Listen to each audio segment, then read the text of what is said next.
bendiga, mi hermano. También a los demás, Dios les bendiga, hermano. Gracias. Muchas gracias.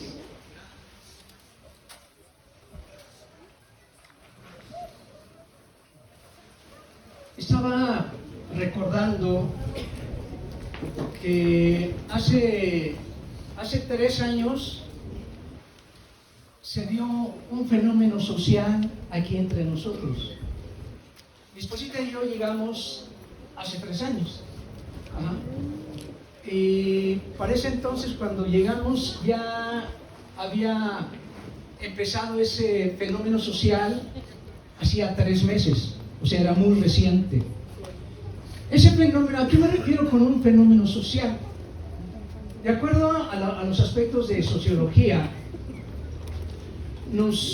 vamos a considerar que la sociología de alguna manera estudia los comportamientos grupales de la gente en base a sus culturas, en base incluso a su fe, que ese era el punto por lo que lo estoy mencionando, en la que el fenómeno al que me estoy refiriendo es el tratar de mezclar diferentes culturas en cuestión de la fe. Eran culturas, sobre todo 2 culturas muy distintas una de la otra, o tenían sus diferencias una de la otra, y que el propósito era buscar no mezclar, fíjate lo que voy a decir, es de alguna manera unir a la gente de ambas mentalidades en ese momento, de ambas fe, pero no una mezcla como un combinado a ver qué sale, sino el deseo de que centro de fe, que es la que rige una visión, entonces era que la fe que se estaba uniendo a esta forma de practicar la fe en Cristo se uniera y comprendiera el camino que había que llegar. Eso trajo mucho conflicto, eso trajo un estilo y afloje muy fuerte, el cual ha venido, le estoy hablando de hace 3 años y que aún no se ha terminado aún, incluso de homologar. No se ha concluido esa homologación. Esto ha traído diferentes formas de pensamientos y a veces incluso ciertas inclinaciones en el pensamiento de que las cosas se deberían de hacer de una manera. Y sí, las cosas se deberían de hacer de una manera, efectivamente, a la manera de centros de fe. Esa es la manera que se deben de hacer las cosas. Y eso tenemos que llevarlo a efecto. Recordando un poquito, nosotros, mi esposita y yo, hemos pasado por diferentes, digamos, algunos tipos de iglesias con visiones, obviamente cada una con su propia visión. Y en la manera que nosotros hemos caminado en ese camino que el Señor nos ha conducido, siempre hemos buscado que en donde llegamos o en donde estamos, nos adaptamos. Buscamos inmediatamente adaptarnos a ello. Y así fue incluso cuando llegamos aquí. Conocimos desde un principio, desde un momento, centros de fe. Conocimos hacia dónde se tenía uno que ir y buscamos irnos adaptando a esas circunstancias. Aun cuando nosotros trajéramos otras enseñanzas. Por ejemplo, incluso los pastores pasaron por ahí. Nosotros en alguna de esas épocas anteriores, las mujeres, por ejemplo, las formas que se tenían que practicar ahí, eran mujeres que tenían que usar velo, eran mujeres que se tenían que dejar el cabello largo, no se lo podían recortar, no se lo podían pintar, uñas no se podían pintar, es decir, no se podían prácticamente ni maquillar, faldas totalmente largas, 0 uso de pantalones, incluso, fíjate lo que te voy a decir, no solamente en el templo, sino aún fuera. una de mis cuñadas, inclusive, que estaba en el instituto bíblico de ese organismo, de esa iglesia, por cuestiones de su escuela, pues tenían que usar el uniforme y era pantalón. Casualmente, alguno de los ministros o hermanos del movimiento la llegó a observar, a ver, un día en la calle, y vio que traía el pantalón. Hasta ahí llegó su estudio en el instituto, porque prácticamente la quitaron. Ya no le permitieron continuar por usar el pantalón. O sea, así eran las formas. O sea, lo que quiero transmitirte, hermano, es que en donde, si alguien ha estado en alguna otra congregación anteriormente, no es traer esas ideas y decir, hermano, pues es que allá se hacía así. Hay que decir a las hermanas que usen velo, por ejemplo, ¿no? Vamos por decir algo. No, pues no puedo. O sea, nosotros nos tenemos que adaptar a las condiciones como centros de fe. Marca el reglamento, marca la visión. A eso nos tenemos que hacer.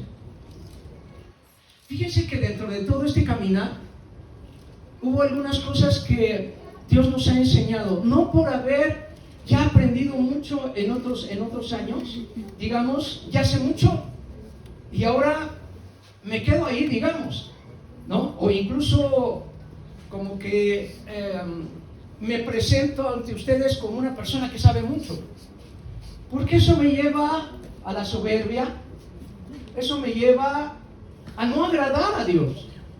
Yo tengo que siempre tener un corazón moldeable, siempre un corazón moldeable. Eso es lo que el Espíritu Santo necesita para poder trabajar con uno. Siempre un corazón moldeable. Y en base a eso entonces nos vamos adaptando y vamos aprendiendo todo el tiempo, porque nunca terminamos de aprender.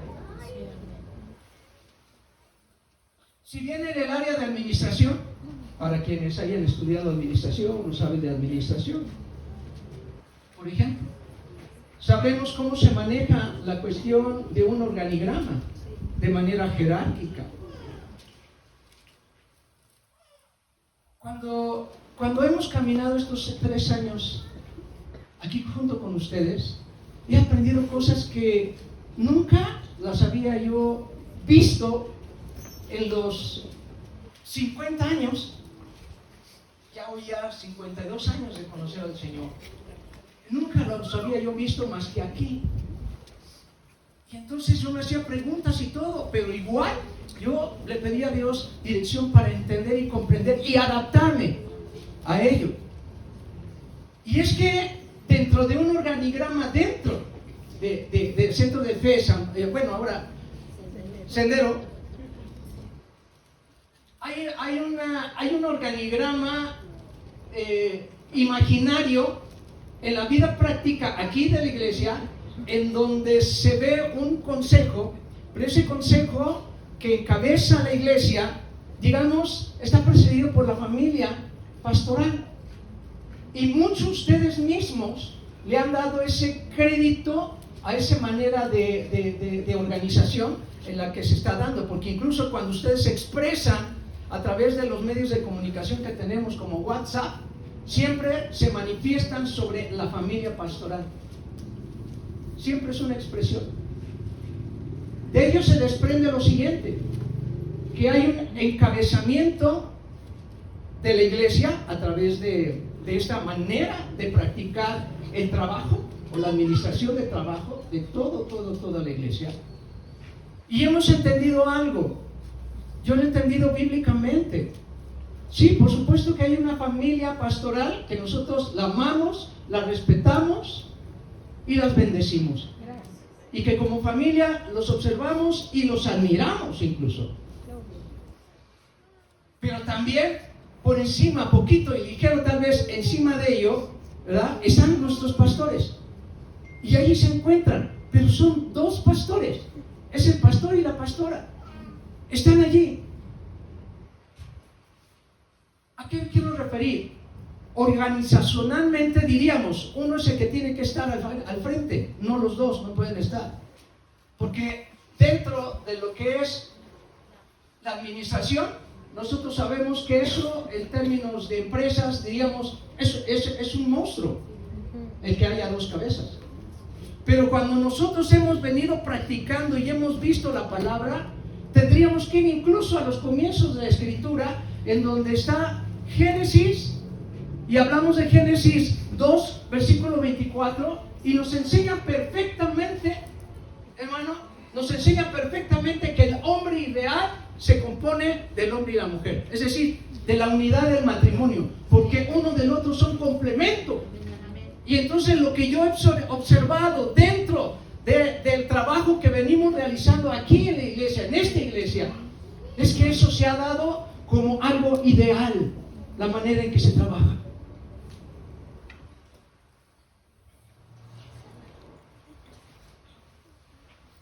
Por lo que quiero expresar, si bien cuando Eva se equivocó, el que fue llamado a cuentas fue Adán. Pero a los dos los llamó. Tal vez en un orden, a ver, primero tú y después tú. Pero a los dos los llamó, porque es una unidad. Y así es como estamos trabajando, hermanos, aquí. Y ambos son autoridad aquí. Los dos. Así que, por favor, en el sentido de cuando nosotros tengamos que considerar esa autoridad, tenemos que considerarlo los dos. Y si uno nos dice una cosa, hay que hacerlo. Y si el otro nos dice una cosa, hay que hacerlo. Por favor. ¿A qué me lleva todo este comentario, hermano? Me llega a pensar que dentro de estos conocimientos que hemos venido adquiriendo y la fusión que se ha dado para que nosotros seamos esta iglesia que somos,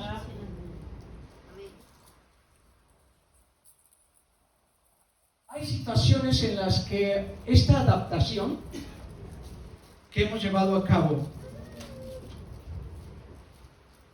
fíjense que me di cuenta de una situación, y esta situación fue escuchar la respuesta de la iglesia con respecto a la enseñanza que se les impartía o se les ha venido impartiendo.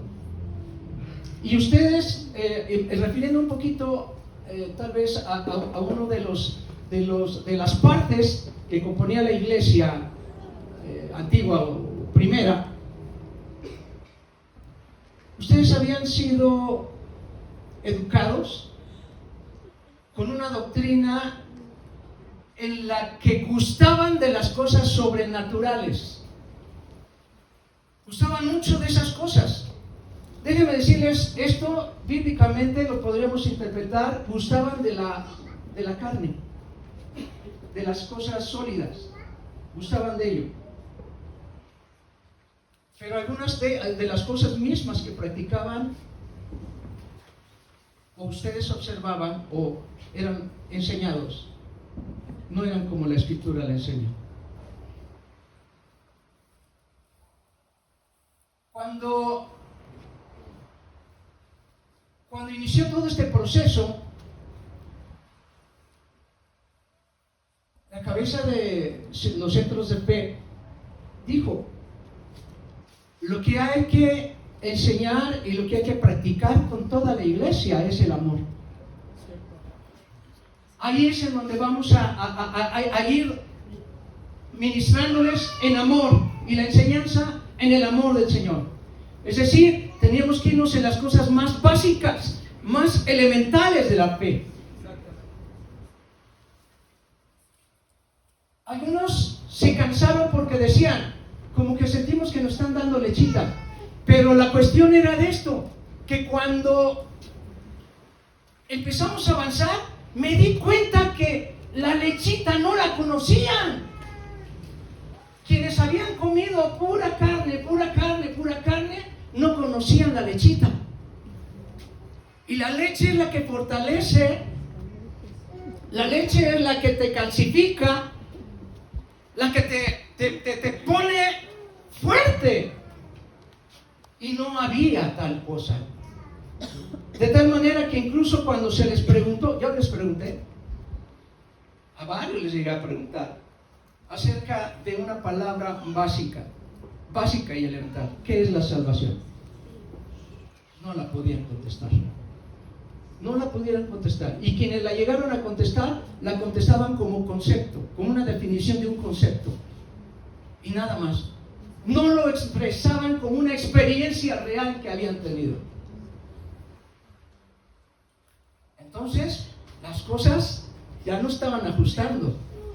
E incluso vimos cómo varias gente de la que estaba inicialmente prefirió irse. Porque estaban acostumbrados a pura carne y querían seguir eso. De hecho, les voy a decir una cosa. Una de las primeras predicaciones que cuando tuve la oportunidad, el privilegio que los pastores me otorgaron para poderles compartir, les hablé de un tema que no era ni lechita, no era ni carne, sino era postre. Como que tengo hambre. ¿A qué quiero referirme? Porque les hablé en términos escatológicos, de lo que era escatología. Y cuando ustedes empezaron a escuchar cosas de escatología, entonces como quedaron como que maravillados, dijeron, wow, esto está bueno. Síganos hablándonos. Yo dije, híjole, ¿qué hice? No, yo creo que sí hay que hablarles acerca de la lechita. Entonces cambiamos las cosas a la lechita. Hoy es lo mismo, hermanos. Hoy es lo mismo. Hoy todavía necesitamos ir fortaleciendo las cosas de la doctrina fundamental y básica para que nosotros juntos, es que dentro de toda esta formación que se está dando, ya no es la iglesia 1, la iglesia 2 y además la iglesia 3, porque eran los nuevos también, que se iban agregando nuevos. Ahora somos todos. Pero ahora todos estos somos uno. Y tenemos que partir de una base para que el fundamento se vaya levantando bien.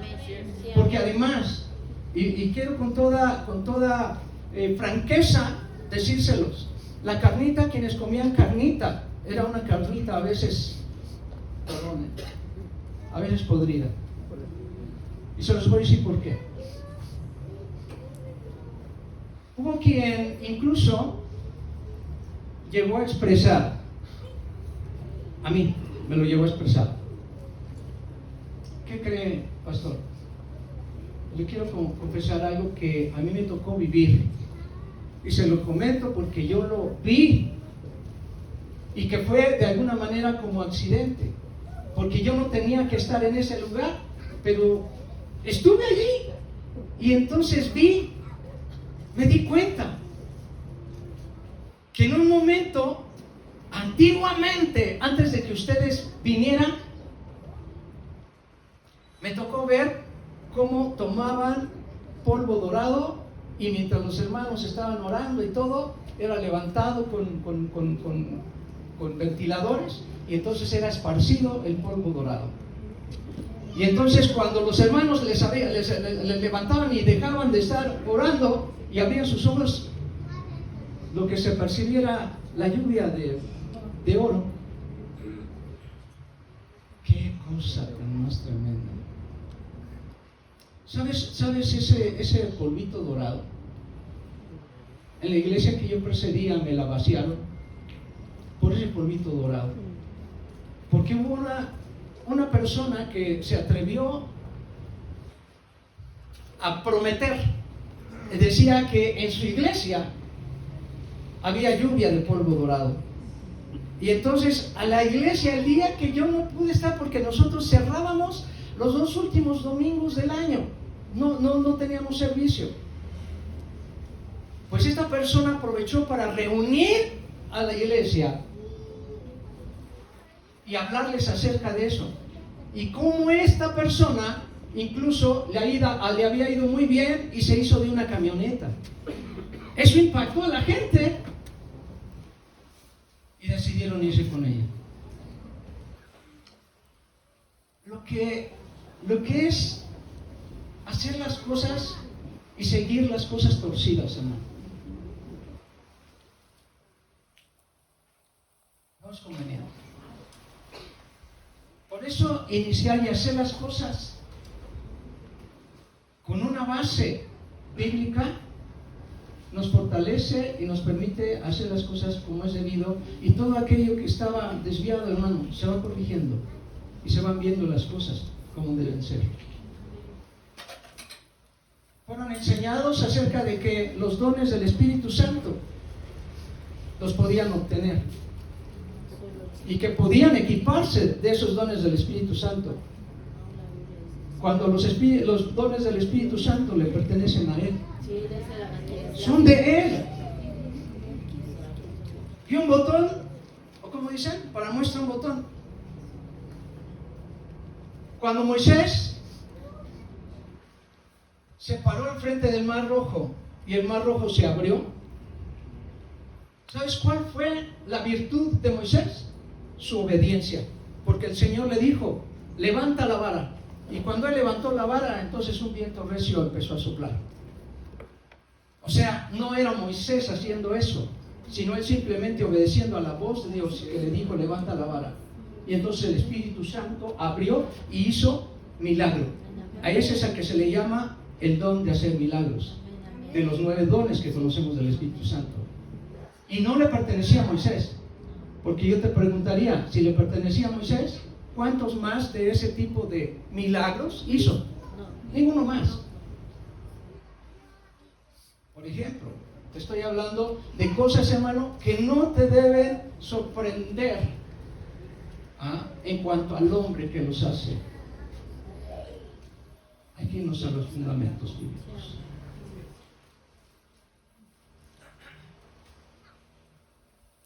Hace 15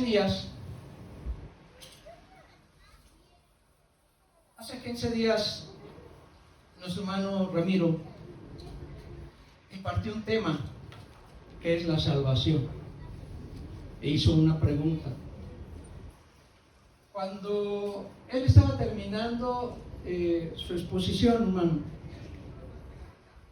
inmediatamente me puse a pensar, esto como que le falta, o sea, es decir, hay que continuarlo un poquito más. Y desde ese momento empecé a orar al Señor para meterme hacia el tema. Así que el tema que les traigo es la salvación, segunda parte.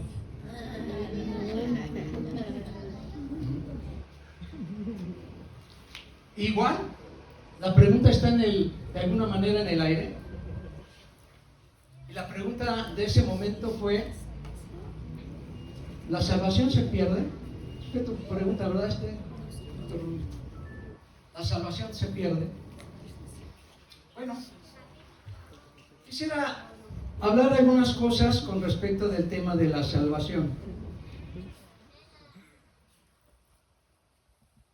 Y son cosas que todos debemos a estas alturas deberíamos de conocer, con excepción a lo mejor de los hermanitos que tienen poco tiempo, a lo mejor de 3 meses o hasta incluso de 6 meses. O todavía a lo mejor los hermanitos de 1 año para acá, a lo mejor son los que dices, todavía como que les falta un poquito para que lo conocieran. Pero los que ya tienen más tiempo de ello, sí deberíamos de tener más en consideración lo que es la salvación. Y este tipo de preguntas deberíamos de contestarlas rápidamente, sin ningún problema. Pero pienso que a lo mejor no la podríamos responder.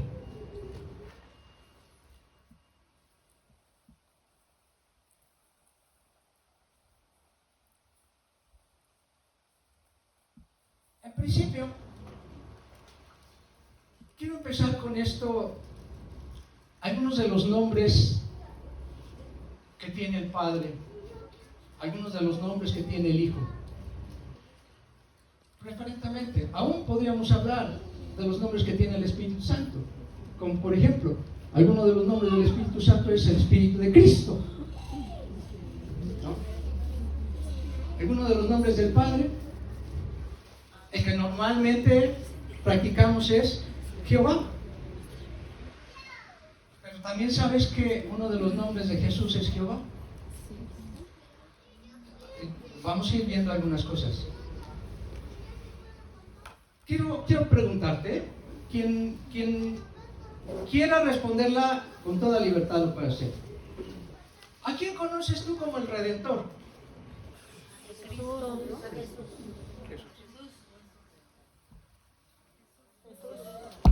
A Jesús.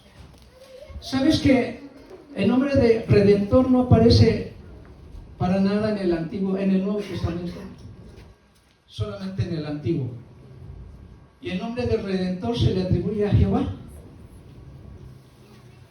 Rápidamente voy a ver algunas cosas para poder terminar bien a tiempo. Isaías 44:6. Así dice Jehová, Rey de Israel, y su Redentor, Jehová de los ejércitos. Yo soy el primero, yo soy el postrero, y fuera de mí no hay Dios. Incluso como lo describe, se describe en el profeta Isaías, podríamos estar pensando inmediatamente de Jesús, como bien tú lo mencionaste. Son nombres, ¿verdad? Ahora, ¿qué significa Redentor? Redentor significa el que rescata o el que salva. Entonces lo hemos relacionado del Salvador. ¿Sí? Éxodo 15:2. Hay un nombre que tiene Jehová. Y dice: Jehová es mi fortaleza y mi cántico, y ha sido mi salvación. Este es mi Dios, y lo alabaré, Dios de mi Padre, y lo enalteceré. Salmo 18:46. Viva Jehová, y bendita sea mi roca, y enaltecido sea el Dios de mi salvación. Es decir, Jehová también es llamado el Salvador o salvación.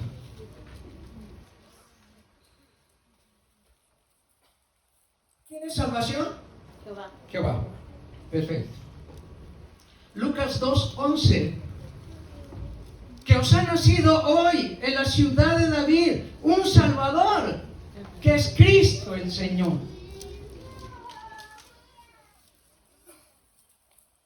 Y le llamarás por nombre Jesús, porque Él salvará a su pueblo.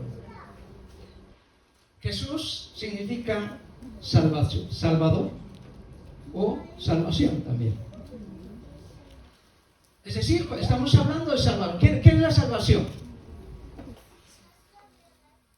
Salvación es el Padre, salvación es el Hijo también. Vamos a ir tratando de ubicar todo esto que estamos ahorita observando con respecto de la pregunta que a veces tenemos. ¿La salvación se pierde? Bueno, vamos viendo, ¿verdad? Ahí, por lo tanto, estaba diciendo nombres que se tienen en común. El Señor Jesús, es más, podríamos hablar, ahora que hemos estado conociendo a Dios vivo, hay un momento en que hemos hablado que Dios es eterno. Y entonces conocemos a Dios como el Padre eterno. ¿Verdad? ¿Sí? Padre eterno. Y si entonces nosotros vamos a Isaías 9:6, en Isaías 9:6 es un versículo profético, es un versículo que habla, porque os ha nacido, ¿cómo dice?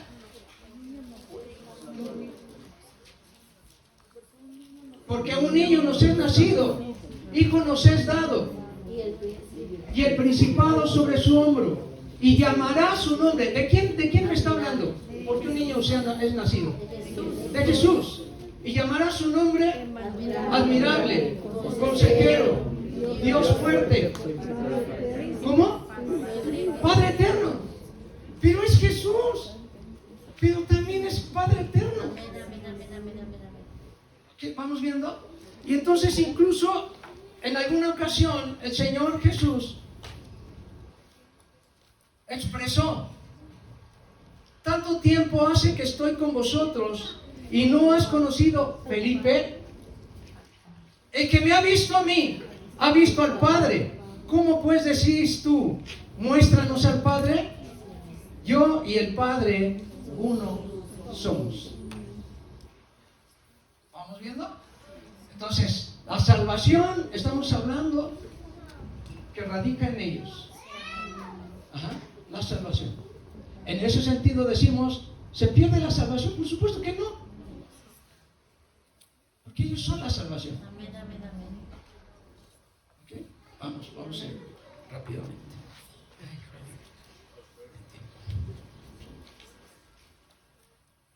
Ahora bien,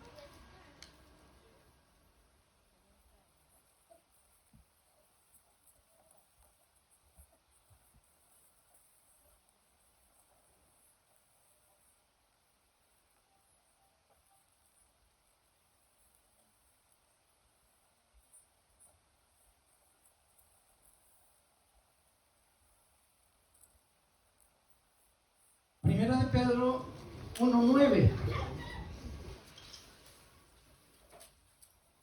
Primera de Pedro 1:9 nos va a definir algo importante.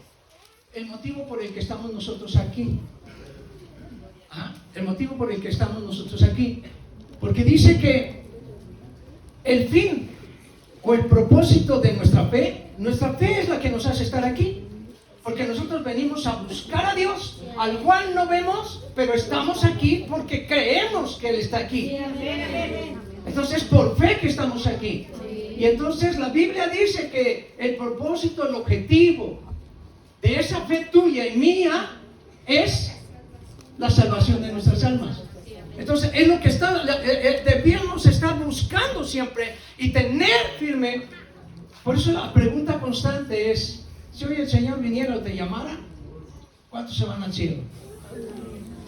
Y como ahorita, algunos lo pensaron y otros me lo quisieron decir, pero ninguno contestó.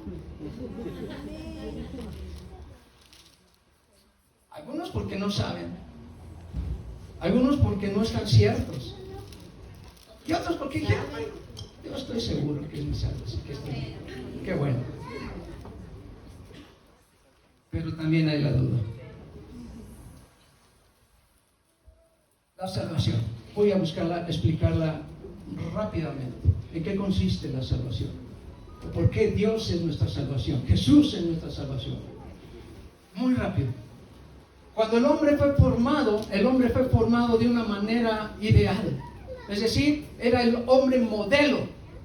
El que Dios amaba, el que Dios en su propósito quiso fundar toda la creación para poner en el centro de ella al hombre.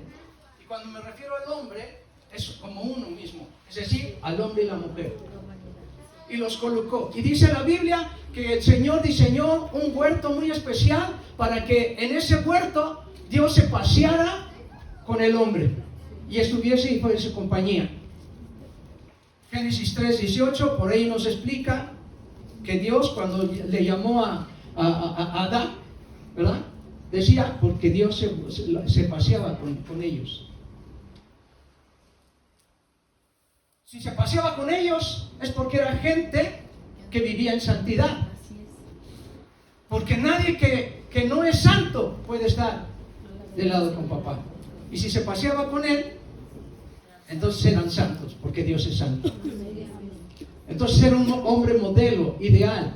Y si vemos entonces, igual Génesis capítulo 2, versículo 25, nos habla que además de ser un hombre, con atributos de santidad, bueno, además era con cualidades o con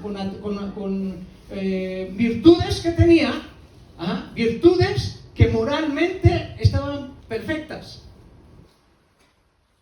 Cuando nosotros aprendemos acerca de que el fruto que finalmente comió Eva, no sé, en realidad nosotros podemos entender que es el fruto del que se hablaba o que se habla en Gálatas 5, 22 y 25, 22 y 23, que nos habla de las virtudes del fruto del Espíritu, las que tú conoces como amor, gozo, paz, que son nombres que cada una de las redes lleva consigo.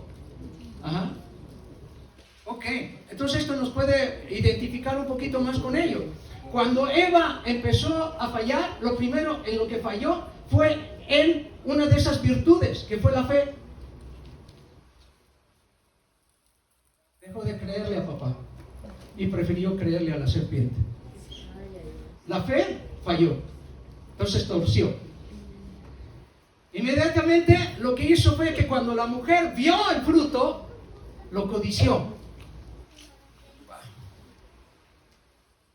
Otra vez rompió con otra virtud. Mansedumbre. Y después lo que hizo el hombre fue, agarró y se escondió de la presencia de Dios. Rompió otra de las virtudes del fruto, su paz.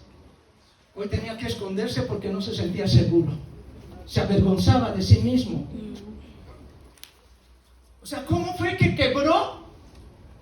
Quebró rompiendo, a través de esa moralidad, rompió todas las virtudes que el Espíritu Santo le había también otorgado al hombre. Debido a todo ello, fue que hubo consecuencias. Y el hombre prefirió, y por sí mismo, no es algo que Dios haya deseado. Él solito, el hombre se separó de Dios, porque dejó de ser santo. Estas cualidades con las que había sido formado, estas características que tenía, estas virtudes con que había sido embestido, él las tiró, las desperdició, las echó a perder. Y eso lo que provocó fue algo que nosotros conocemos como pecado. Y el pecado es la ausencia de Dios. Entonces el hombre quedó totalmente ausente de Dios. Por eso fue expulsado. ¿Okay? Cuando fue expulsado el hombre entonces de la presencia de Dios, es decir, del huerto del Edén, en donde Dios se paseaba con ellos, el hombre fue sentenciado a varias cosas. Una de ellas fue que llegó la muerte. No estaba la muerte. Por la misericordia de Dios vino la muerte, para que el hombre no viviera eternamente en pecado. Entonces hay misericordia de Dios. Y posteriormente de ello, lo que cuando ellos se vieron, pues se seguían cubriendo, ¿no? Que se hicieron por ahí hojitas para taparse, ¿verdad? Dios dijo, no, pues estos hay que cubrirlos. Y entonces Dios se vio forzado en la necesidad de derramar sangre de un animalito que puedo pensar que era un cordero. Se derramó la sangre de ese cordero para que se recortara de su piel, y Dios les cubrió a Adán y a Eva con pieles del animalito. Entonces fue necesario derramar sangre. Desde aquí el hombre quedó marcado en ese sentido, para aprender que cada vez que el hombre pecara, que cada vez que el hombre ofendiera a su prójimo, tenía que presentar un cordero, ser derramada esa sangre para que fuera cubierto su pecado. El hombre aprendió a hacer esto, Pero hay algo poquito antes incluso, que Dios exclamó y dijo, soltó una profecía. Génesis 3:15. Y esa profecía que se soltó fue la promesa, y se lo dijo a la serpiente, la promesa de que alguien, serpiente, que viene como descendiente de esta mujer, Eva, va a venir y te va a aplastar la cabeza. Amén. Aunque tú le vas a herir en el calcañar. Entonces se lanzó una profecía de una simiente que vendría. El diablo inmediatamente quiso poner atención para ver si era esta simiente. ¿Cuál era la simiente? Incluso llegó a pensar que era Caín, que era Abel, perdón. Y entonces por eso es que Caín atentó contra la vida de Abel, pensando en acabar con la simiente, antes de que él viniera y le aplastara la cabeza. Quedó en lo oculto. Qué maravilloso es la Biblia, hermano. qué maravillosa es. Para quienes les gusta lo de escatología, están estudiando lo de la escatología. Es breve. Pero posiblemente hayas visto las 70 semanas de Daniel. Si las viste por ahí, vas a encontrar en el capítulo 9 de Daniel que cuando habla de la línea profética de los últimos tiempos, te vas a dar cuenta que menciona 62 semanas más 7 semanas. Y yo me quedaba, cuando llegaba a estudiar esto, me llevaba a pensar, ¿para qué los separa? O sea, ¿por qué no habla de 69 semanas? O sea, ¿para qué las separa, no? 62 y 7. Y yo me quedé con eso, pero dije, bueno, pues. Así que el arcángel, pues, tendría sus razones. Pero ¿qué creen que me acabo de dar cuenta de algo? 62, no lo pierdas de vista. Y entonces dije, el tiempo profético para la llegada de Jesús. Y finalmente la última semana, que es el tiempo de la llegada de Jesús, pero hasta la tierra. La primera habla acerca de la llegada de Jesús a las nubes, con el arrebatamiento de la iglesia, y después la llegada de Jesús hasta la tierra para gobernar. Entonces, dentro de estas 62, empecé a ver la genealogía. Entonces estamos estudiando en la materia de cronología, estamos estudiando ahorita genealogía. Y dentro de la genealogía empezamos a ver que hay una genealogía que nos marca Génesis capítulo 5, y que es la genealogía desde Adán hasta Noé. Y hay 10 generaciones. ¿Va? 10 generaciones. Que habla de una prueba. Ok, está bien, pero vamos ahorita a quedarnos en 10. Y después, en el capítulo 11 de Génesis, nos habla de la genealogía de Noé hasta Abraham. Y las cuentas, y son otras 10 generaciones. ¿No? Igual lo vamos a pensar. Otras 10 generaciones. ¿Pero qué crees? ¿Hasta dónde nos quedamos? Hasta Abraham. Vas a Mateo capítulo 1 y te empieza a hablar acerca de las genealogías y te las separa en 3.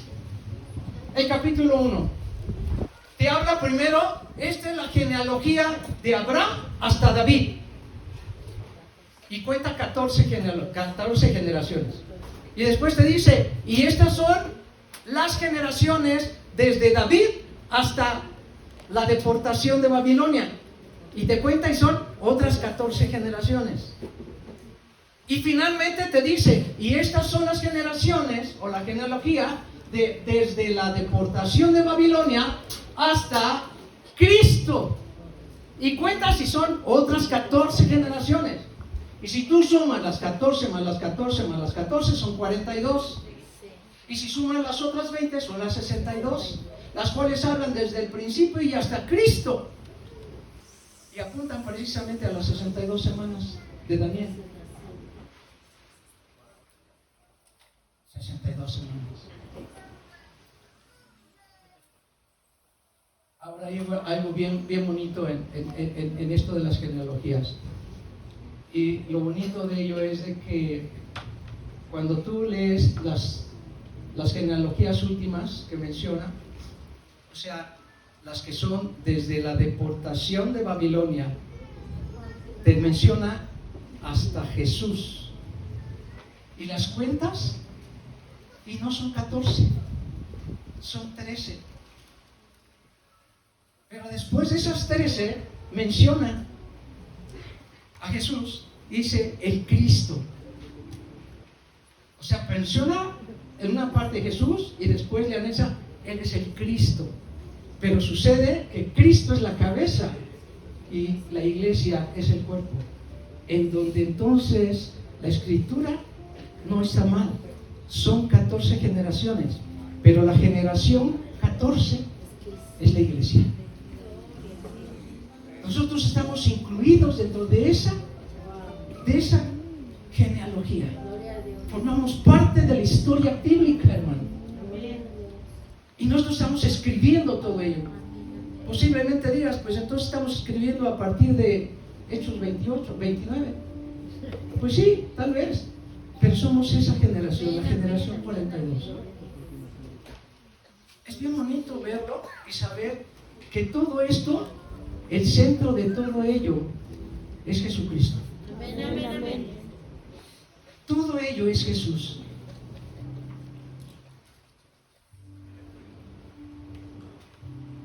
El centro de nuestra atención es la salvación.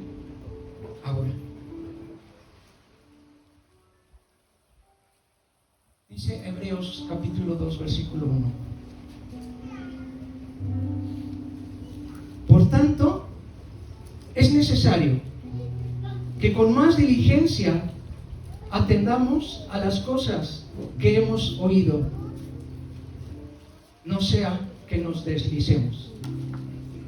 Hace un momento te mencioné el proceso de salvación y te lo comenté hasta el momento en que el hombre quedó ya enseñado a que si pecaba tenía que presentar un sacrificio, un corderito para que fuera derramada la sangre. Viene el padre Abraham, y digo el padre Abraham porque lo conocemos como el padre de la fe. Viene Abraham y nos muestra algo profético. Ese algo profético es cuando el Señor le pide a su hijo. Conocemos, creo que, esta historia. El padre le pide presentar el sacrificio a su hijo. Pero observa lo siguiente, mi hermano. Por eso es el padre de la fe. Le cree a Dios. Y dice, sí, papá, lo hago porque tú me dices. Pero nos da una enseñanza el padre aquí. Porque Abraham va a presentar un sacrificio. La gente estaba enseñada a que debía de presentar un sacrificio y ser derramada la sangre de ese corderito. A Abraham le dice, quiero que presentes el sacrificio a tu hijo. Ya no era un corderito, porque incluso el hijo le pregunta, papá, aquí están los leños, aquí está todo preparado, pero no veo al animalito que vamos a sacrificar. Y entonces Abraham, sin palabras, dice, tú márchale. Y entonces se van. Y entonces cuando llegan a lo alto, él forma un altar y entonces está totalmente dispuesto a presentar el sacrificio a su hijo. Y cuando Abraham lo está intentando ya hacer, en ese momento es detenido. Es detenido. Y entonces aparece un sustituto. Un sustituto. Entonces la enseñanza es esta. Ellos tendrían que continuar sacrificando hasta que llegara el sustituto, el cual sería derramada la sangre y ya no más el hombre tenía necesidad de presentar más sacrificios. Entonces, este camino nos está mostrando que tendría que venir esa simiente, ese descendiente, y sería el sustituto de ese sacrificio, para que a través de él, entonces se consumara una salvación. Porque entonces, cuando Jesús es crucificado, hay una expresión, la sexta palabra de él, que es consumado es. La salvación había sido consumada. ¿Para qué? Para que todos a través de esa muerte en Cristo, el hombre que pecare, entonces podía arrepentirse. Y Jesús tomaría ese arrepentimiento como su sacrificio. Y entonces le serían limpios todos sus pecados. Para que a través de Jesucristo, entonces el hombre pudiese ser consumado en salvación. Él es la salvación. Esa es la salvación, hermano. Hoy casi terminaría. Por tanto, mencioné Hebreos 2:1. Por tanto, es necesario que con más diligencia atendamos a las cosas que hemos oído, no sea que nos deslicemos. Voy a explicar algo.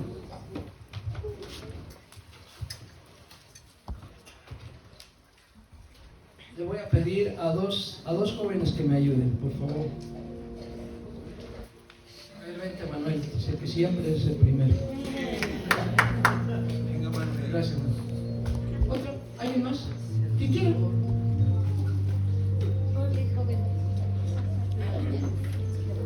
A ver. ¿Quién? Uno más, y que sea. Ángel. A ver, Génesis, ven, hija. Ok, mira, mientras vete por esa cubetita de estrella. Y hermanita Rosy, esa es parte de lo que usted me pidió que les pudiera enseñar.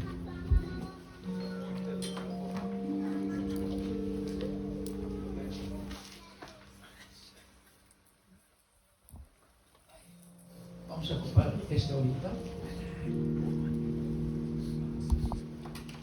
Y vamos a ocupar,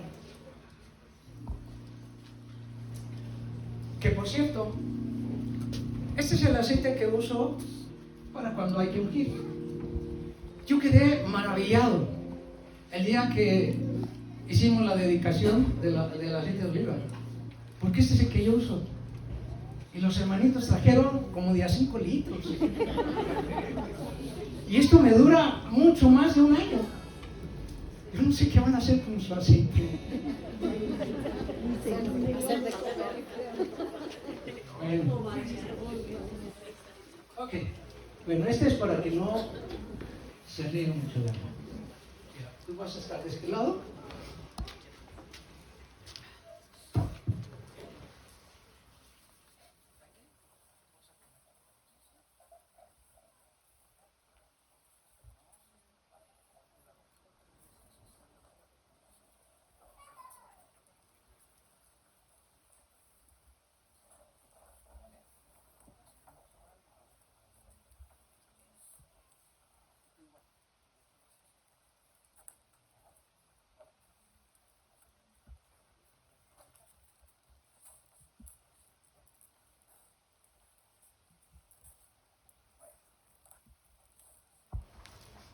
Dice Salmo 23, versículo 5. Dice así: unges mi cabeza con aceite. Unges mi cabeza con aceite. El aceite simboliza el Espíritu Santo. Al ser ungido, estás prácticamente recitando Isaías 61:1. Porque me ungió Jehová. Porque me ungió Jehová. Entonces, el Espíritu Santo sobre las personas es aquel que siempre es el primero en contactarnos como personas. Y vamos a ser ungidos por la presencia de Él, con un propósito. Unges mi cabeza con aceite. Mi copa. Mi copa, ese es el símbolo de una copa. Es una copa en la cual nosotros hemos oído.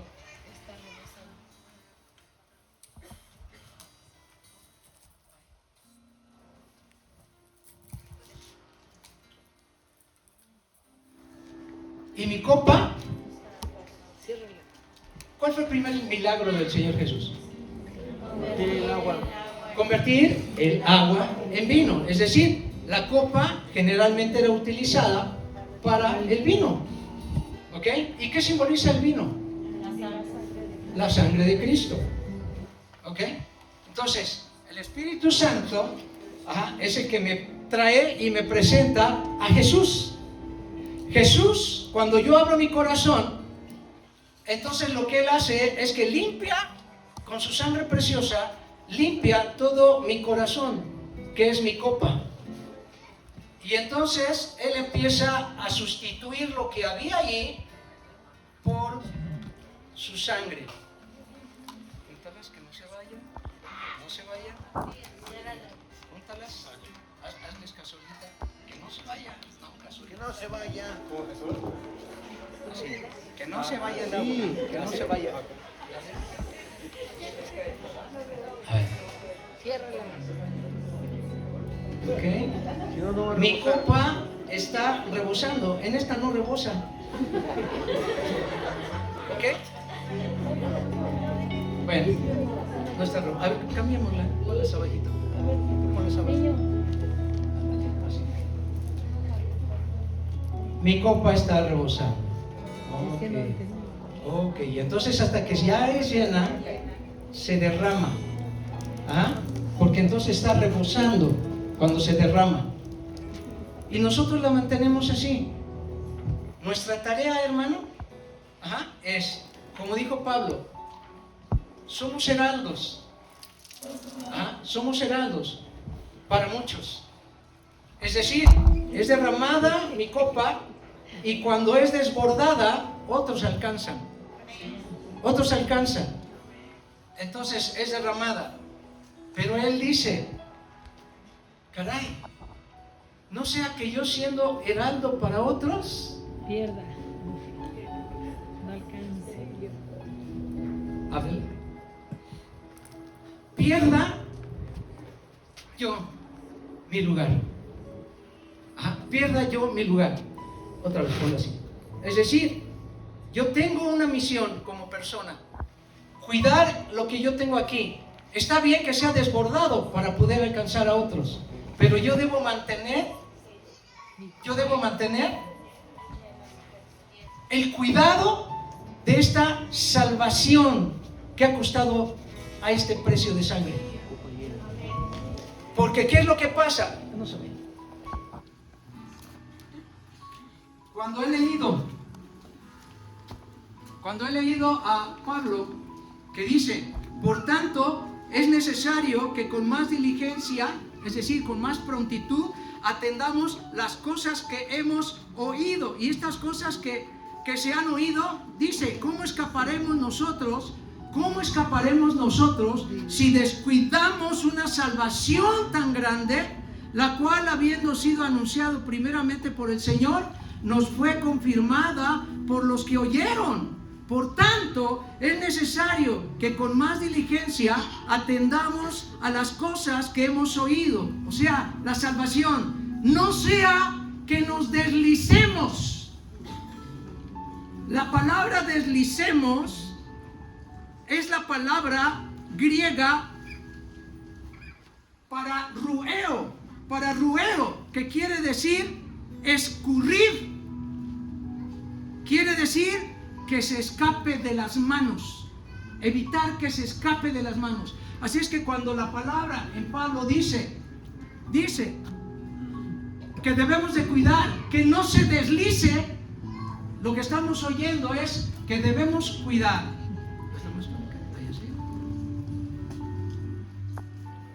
Que esta salvación, abre tus dedos, ábrelos. Tenemos que cuidar que no se nos deslice, que se nos vaya de las manos. Por lo tanto, la salvación en nuestras manos corre mucho peligro.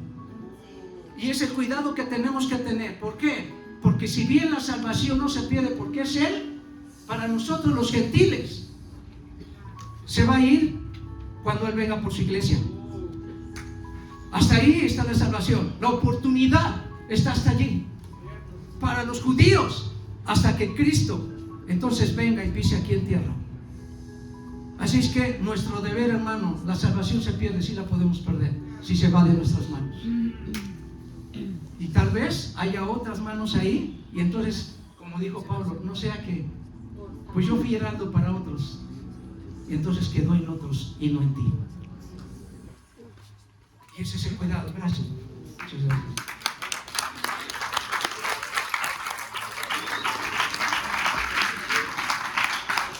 Es el cuidado que debemos nosotros observar acerca de una salvación tan grande, tan preciosa, que nos ha sido confiada en nuestras manos. Pero que nosotros a cada ratito y entonces Entonces, ¿qué es lo que hacemos cuando descuidamos? Lo que tuve que hacer con Génesis, volverla a llenar. Y la palabra de Dios dice: es imposible que los que una vez fueron iluminados y gustaron de los dones celestiales y fueron hechos partícipes del Espíritu Santo y asimismo gustaron de la buena palabra de Dios y de los poderes del siglo venidero y recayeron, sean otra vez renovados para arrepentimiento, crucificando de nuevo para sí mismos al Hijo de Dios. Así es que, hermanos, cuando nosotros abrimos nuestras manos, nuestro corazón, y dejamos que esa salvación se nos escurra de las manos, nos es necesario para poder responder a la pregunta de los pastores: ¿cuántos irían en este momento al cielo si Cristo te llama? Para tú responder como ahorita, sí, amén. Hermano, no tienes que dejar ir esa salvación, porque si la derramas y quieres ir al cielo, nuevamente tienes que venir como al principio, cuando te arrepentiste. Tienes que venir a crucificar a Cristo. Así es que, hermano, no solamente los que estuvieron físicamente en aquella época hace más de 2000 años crucificando a Cristo y gritando: sí, crucifíquenle, sí, crucifíquenle, no solamente fueron ellos, sino somos nosotros cada vez que necesitamos ir a la cruz por arrepentimiento para nuestras vidas, para que nos sean depositadas y confiadas nuevamente la sangre de Cordero Jesús.